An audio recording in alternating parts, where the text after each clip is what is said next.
안녕하세요. 도사 이승태TV의 이승태 변호사입니다. 근데 제가 이 유튜브 하면서 많이 듣는 얘기 중에 하나가 제 별명이 도사가 됐어요. 그런 뜻으로 지은 건 아닌데 도시와 사람 하다 보니까 도사가 돼서 누가 저보러 도복 입고 나와야 되는 거 아니냐, 그리고 부채 들고 나오라 그러는데 앞으로 그렇게 하면 더 좀 괜찮을래나.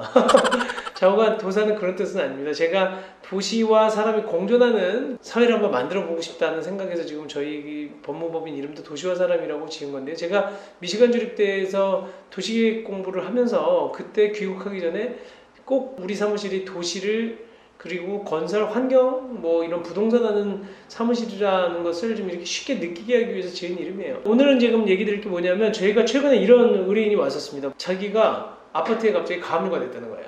근데 그걸 몰랐어, 이분이. 그래서 아파트를 매도하려고 하다 보니까 이미 가압류가 돼 있는 거예요. 팔리지가 않잖아요. 그래서 급하게 지금 이 가압류를 취소해달라고 하는 그 상담이 왔었거든요. 만약에 나도 모르게 가압류가 됐어요. 그리고 또 어느 날 가압류 통지서를 받았는데, 이러실 때 이거 과연 어떻게 해야 되느냐. 이건 가압류뿐만 아니라 가처분도 마찬가지입니다. 근데 밀행성이라는 게 있어요. 그러니까 가압류 가처분을 하는 이유는 뭐냐면, 제가 돈을 빌려줬어? 근데 그 돈을 받아야 돼. 그런데 이 사람이 돈을 안 갚으면 그동안 내가 소송을 하게 되면 이미 소장이 저한테 송달이 되다 보니까 그 사람이 자기 재산을 빼놓을 수가 있잖아요. 빼돌릴 수가 있으니까 그 재산을 빼돌리지 못하도록 보전 처분을 하는 거거든요. 재산을 그렇게 묶어두려고 하는 건데, 그 사람한테 만약에 송달을 시켜주면 소장처럼 나 이거 소송할 거야 다 알려주는 거 아니야. 그래서 몰래 밀행하는 거야. 그러니까 그런 밀행성을 갖고 있어요. 그래서 판사한테 가압류 신청할 때는 그 결정문은 나중에 송달해 주지만 진행되는 과정에 절대 알려주지 않아요. 그래서 가압류나 가처분은 나도 모르게 어느 순간 등기부에 등재가 되는 경우가 있는 겁니다. 그리고 또 가처분의 경우에는 어떤 게 있냐면, 사실 가처분하고 가압류 구분 못 하시는 분들 많거든요. 가압류는 돈 달라고 하는 소송에서 내가 돈을 안 줄 때 그 사람 재산에 대해서 미리 임시로 압류를 해두는 게 가압류고, 가처분은 돈 달라고 하는 금전 소송이 아닌, 그러니까 소유권을 넘겨라, 건물을 명도해라, 이런 소송을 할 때 보전하기 위해서, 그러니까 다른 사람한테 물건을 팔지 못하게 하기 위해서 하는 처분이 가처분이에요. 그러니까 쉽게 다시 한번 정리해드리면, 가압류는 돈 달려고 하는 금전 청구권을 가지고 소송을 하기 전에 재산을 보전해 놓는 거고, 금전 채권이 아닌 그 소유권 이전 등기 청구권이나 명도 청구권, 뭐 이런 거, 명도 청구를 하기 위한 권리를 보존하기 위해서 하는 게 가처분이에요. 여기서 또 들어가면 점점 어려워지긴 하는데, 우리가 보통 업무 방해 금지 가처분, 그리고 또 하나 공사 금지 가처분, 이런 소송은 또 달라요. 그건 무슨 얘기냐면, 방해를 하지 말라라고 해서, 그러니까 출입 금지를 시킨다든지, 그러니까 나한테 접근 금지 가처분을 시킨다든지, 출입 금지를 시킨다든지, 또 아니면 방해 금지를 시킨다든지, 이런 공사 금지를 시킨다는 가처분은 일반적으로 우리가 점유 이전 금지 가처분이라든지, 그 다음에 뭐 그 처분 금지 가처분하고는 또 다릅니다.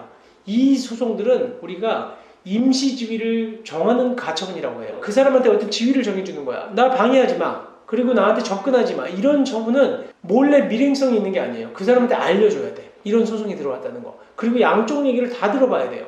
왜냐하면 공사를 금지한다든지, 방해를 금지한다든지, 접근을 금지한다든지, 출입 금지하지 말라는 가처분을 할 때는 그 양쪽의 얘기를 들어볼 만큼 굉장히 중대한 사건이라는 거예요. 그래서 그건 다 알려주고 합니다. 대신 오늘 우리가 얘기하는 이런 가처분 취소, 가압류 취소에서의 가처분은 밀행성이 있는 거예요. 그러니까 몰래 해도 되는 거, 그건 뭐냐면 안 불러도 처분할 수 있는 소유권 이전 등기 청구권에 대한 뭐 처분 금지 가처분, 명도 청구를 하기 위해서 하는 뭐 점유 이전 금지 가처분, 이런 것들만 얘기를 하는 거예요. 근데 너무 복잡해질 수도 있으니까 오늘 쉬운 가압류만 갖고 얘기하시고, 나중에 가처분에 대해서는 그것을 준용해서 판단을 하시면 돼요. 준용이라는 말도 어렵죠. 준용이라는 말은 거기에 준해서 사용하라는 얘기예요. 자, 가압류 먼저 볼까요? 가압류는 들어왔어. 그러면 내가 가압류가 내 집에 등재가 되어 있어요. 그럴 때 어떻게 해야 되느냐? 두 가지 방법이에요. 하나는 가압류가 잘못됐다고 이의하는 거. 이거 잘못된 가압류야. 그리고 이 사람은 말도 안 되는 자기가 위조한 서류 가지고 나한테 가압류한 거다. 그리고 가압류 이미 돈 다 갚은 건데 가압류를 한 거니까 이건 잘못된 가압류라고 할 때 가압류 이의 신청을 하는 거예요.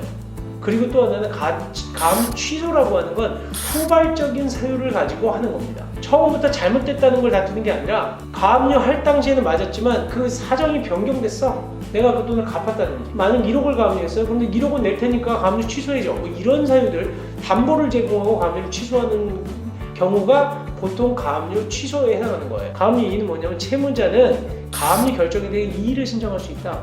가압류가 됐어. 이건 뭐 등기부뿐만 아니라 내 재산에 대해서 여기 동산에 대해서 빨간 딱지 붙여서 가압류가 됐어. 만약에 이런 경우에도 바로 그냥 이의를 할 수 있어요. 이의는 어디다 하느냐? 이 법원은 가압류 명령을 바란 법원. 바랬다는 게 뭐냐면 가압류 명령을 내려준 법원에다가 가압류 이의 신청을 하는 거예요. 그래서 이의 신청을 할 수 있는 자격은 가압류가 된 채무자, 목적 대상물을 인수받은 사람들, 일반 승계인들, 뭐 이런 또 파산관제인 이런 사람들이 가압류를 할 수 있다는 거고요. 이거는 시기는 제한이 없어요. 언제든지 할 수 있어. 가압류가 유효하게 존재하는 한. 가압류가 무효인 가압류는 뭐 이의 신청을 통하는 것이 아니라 나중에 보면 이제 가압류 취소 소송을 하시면 되는 건데 가압류가 유효하게 존재하는 한 언제든지 할 수 있다는 거예요. 가압류 이의 신청을 했을 때 여기 어려운 말이 나오는데 가압류 집행을 정지하지 않는다는 게 나오거든요.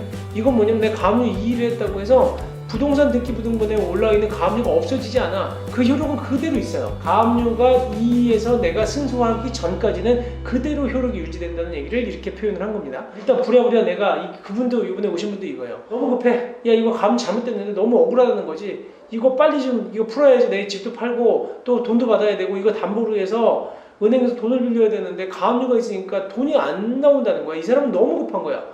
본인한테는 이 잘못된 가압류로 인해서 손해볼 게 너무 커지기 때문에 그랬을 때 우리가 이렇게 가압류 이의를 신청해 드립니다. 그래서 승소했던 사안인데 이거 보시면 2019년도 카드 한 사건이에요. 가압류 이의를 했어.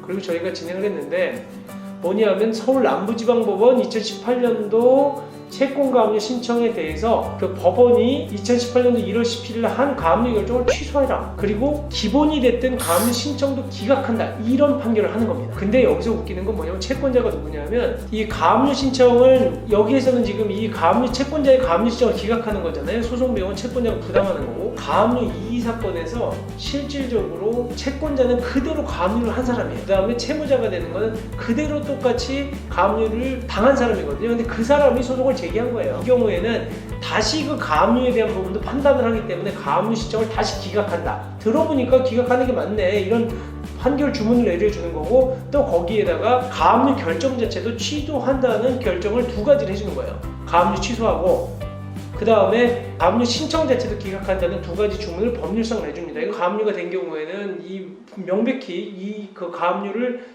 잘못된 가압류다라고 생각할 텐데 이의 신청해서 가압류 이의 판결을 받으시면 이렇게 가압류 결정이 취소될 수가 있는 거예요. 그러다 보면 이 부분이 확정이 되고 나서 이것도 확정이 안 되면 그대로 아까 얘기한 것처럼 가압류 결정은 집행력이 있기 때문에 그 집행정지가 안 되거든요. 그러니까 이것도 확정되면 확정 증명을 붙여서 가압류 취소를 완전히 말소를 시켜야 되는 겁니다. 이렇게 진행되는 게 가압류 이의 사건이에요.